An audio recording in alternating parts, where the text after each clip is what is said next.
I believe in the black church institutionally. I don't know that I believe in the black church theologically, right? That's another thing, right? But the question I want to ask you is, if you had your way, as the brilliant author of this text, if you had your way, what would you do with the black church?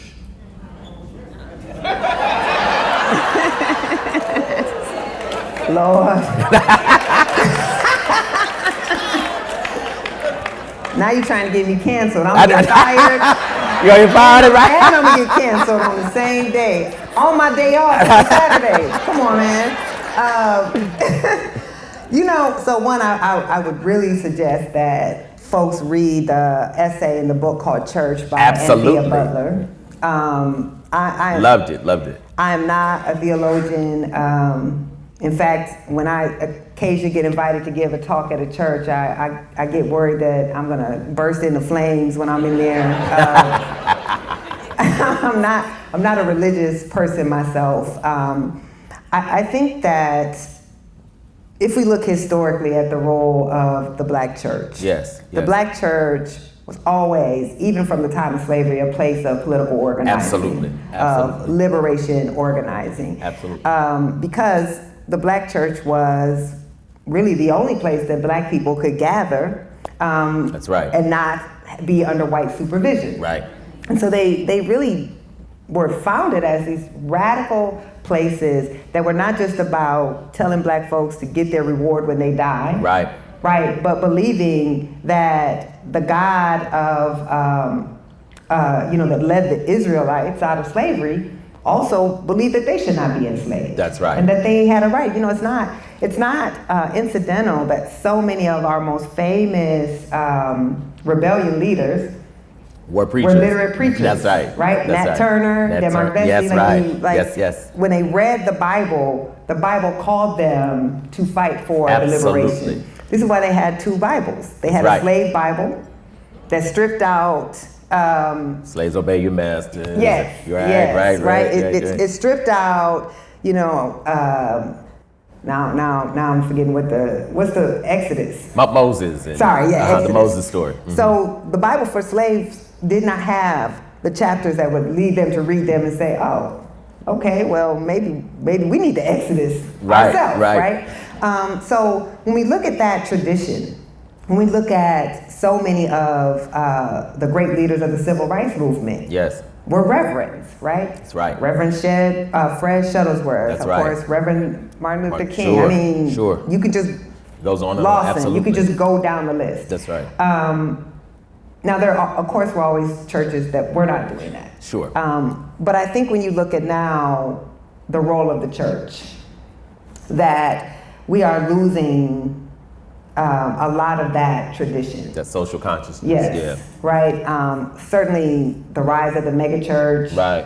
The rise of the prosperity gospel. A belief that we can't engage in politics, and not partisan politics, because as nonprofit organizations, churches can't be partisan, but black people keeping our rights is not a partisan political issue, right? So that instead of doing that, they just want to get their money, right? Absolutely. And they want to not engage in politics, not engage in activism, even as their people are suffering.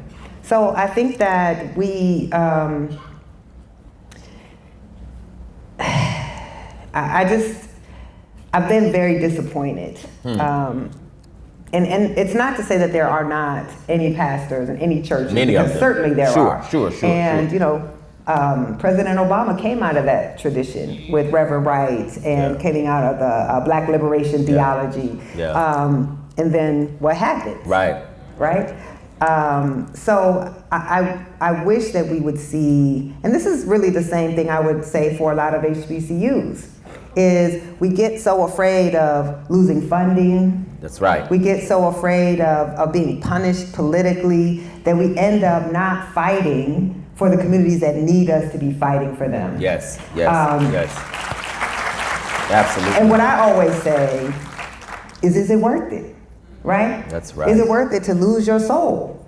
Is it worth it to find success at the expense of your people? That's right. Because at the end of the day, you have to look yourself in the mirror And as we see the suffering of so many of our folks, like, I'm aware every day that most people that I come home to in my family and in my community don't live like me, right? They don't have the benefits of the life that I have. And so we can sit here and say, well, I've made it. Or we can sit here and say, by the grace of God, I made it. Right. And a lot of other folks with equal talent, equal ambition did not. Right. And so it's our job, to me, to always remain in that struggle. And I don't think a church, especially the Black church, can truly be biblical if you are divorcing yourselves from the everyday struggle of your people. Gotcha. Yes, ma'am. Yes, ma'am. I would actually like you to answer that question. Say it again? I would like you to answer that question. As someone who's a little more in touch with the church than myself. Well, what I really wanted to say is that this is about you, but okay. No, go ahead. I want to know. I would say it is a dangerous question, but I think I'd say two things. One, I definitely think we need the church. I think we need the church because if we can ever get to the place where we discover, first as Black people, that what Black people are doing in the church is not what white people were doing with the church. And if we can ever get back to the root of why Black people ever used the church as a mask and a cover for the African ritual that we were really doing, because really we were meeting in the church to destroy them, right? And to make sure we were not becoming like they were. So I think we need the church, but we have to have a complete overhaul of the theology. Right. I think the most dangerous thing in the world is when we close our eyes and pray and we don't see ourselves. Right. I think that's highly dangerous. Because it means that we're praying to the people we think we don't like. Right. The second thing I think is that we have to get to the place where we understand that spirit is bigger than the building. Right. That you can walk with God, right, whether you enter the building or not, right? So those are the two things I think is very important. A last question, I think, do I get one more? Okay, I get one more. That is,